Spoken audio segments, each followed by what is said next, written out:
भजनम नाम रसनम, कि जिससे जीवन में रस प्रकट हो। आनंद शांति तो सब चाहते हैं, लेकिन पता नहीं कि वह कैसे मिले। मिलती भी है तो टेम्पररी।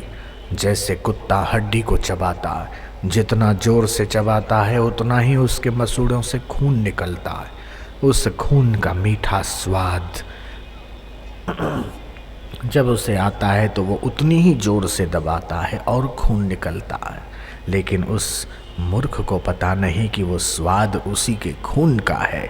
ठीक उसी प्रकार संसार में लोग समझते हैं कि ये भोग में सुख है, ये वाइन में सुख है, बियर में सुख है, सिगरेट और बीड़ी में सुख है। और ये बीड़ी सिगरेट पीने वाले नाक से और मुंह से धुआं निकालते हैं। हम उनसे कहते हैं कि भाई मेरे, भारत के रेल के इंजन सुधर गए। पहले कोयले से चलने वाले काले काले इंजन थे, वो तो सुधर गए, और आजकल तो डीजल से चलने वाले और इलेक्ट्रिसिटी से चलने वाले इंजन आ गए, जो पॉल्यूशन नहीं करते, धुआं नहीं निकालते। ये इंजन सुधर गए, अब तो तुझे सुधरना पड़ेगा। तू आदमी है कि रेल का इंजन है कि नाक से धुएं निकाले जा रहा है।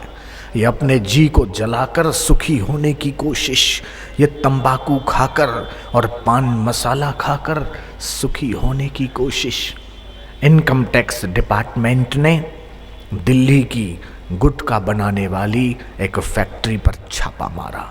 ये मैंने खबर पढ़ी अखबार में, शायद वो कटिंग भी कहीं पड़ी होगी। किसी को चाहिए तो ढूंढवा के आपको दिखा सकते। उसमें स्पष्ट लिखा था, उसमें कुछ बोरे पड़ा था लीद। पूछा किसका है ये, तो बोले हाथी का। ये हरिद्वार और ऋषिकेश साइड हाथी बहुत होते, और हाथी की लीद को उसमें भरा हुआ था। और इनकम टैक्स वालों ने पूछा कि इसका कहाँ उपयोग करते, बोले ये भी हम कुछ मात्रा गुटखे में डालते। अब ये गुटखा खाने वाले क्या खाते हैं मुझे कहने की ज़रूरत नहीं है, आप सब समझ गए। 1 रुपए का पाउच देने वाले 10, 20, 25 पैसे में तैयार होने वाली चीज़ जो अपने मुंह में डालते हैं, वो कितनी शुद्ध, कितनी पवित्र होगी, और उसके अंदर क्या होगा, वो सोचने की बात है। बाहर अच्छी अच्छी, अंदर बुरबुर दखी। ये वरख लगे हैं लड्डू पर, लेकिन भूलना मत ये लड्डू जहर के हैं। इसलिए खाने से पहले सोचना, इन विज्ञापनों के भरमावे में आकर अपने शरीर के साथ तुम खिलवाड़ मत करना, क्योंकि मानव जीवन परमात्मा का दिया हुआ वरदान है। इस वरदान को हमें संभालना चाहिए।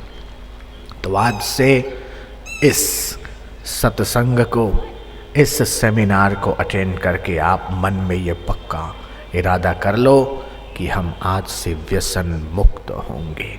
बीड़ी, सिगरेट, पान मसाला और गुटखा, इस विष को हम दूर से ही त्याग देंगे।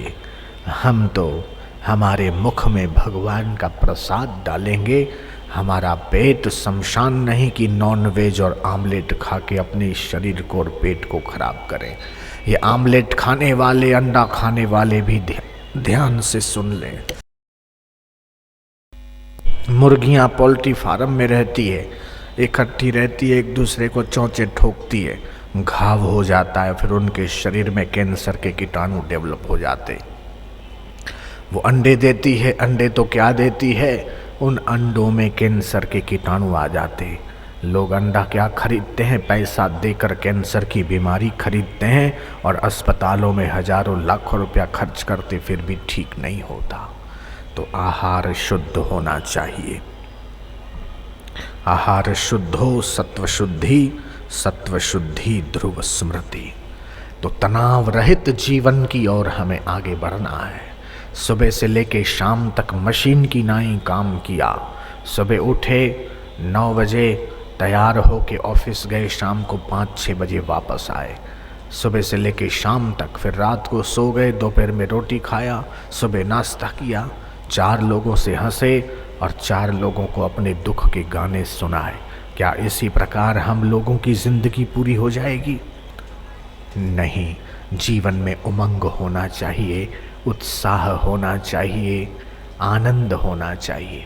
और आनंद मिले, जीवन में उत्सव आए, उसीलिए महापुरुषों ने कभी रामनवमी, कभी जन्माष्टमी, कभी दिवाली, कभी उत्तरायण, इन पर्वों की व्यवस्था की है ताकि हमारे जीवन में उत्सव बने रहें, उमंग और आनंद बना रहे। लेकिन हम लोग व्यसन से, हम लोग नकारात्मक चिंतन से, निराशा हताशा से भरे हुए विचारों से इस मानव जीवन के उपहार को कहीं खराब तो नहीं कर रहे, ये सोचना। और ध्यान के द्वारा, महापुरुषों के मार्गदर्शन के द्वारा, उनके प्रॉपर गाइडेंस से हमारे जीवन में और आनंद और शांति और प्रेम प्रकट हो, ऐसी कोशिश करना चाहिए।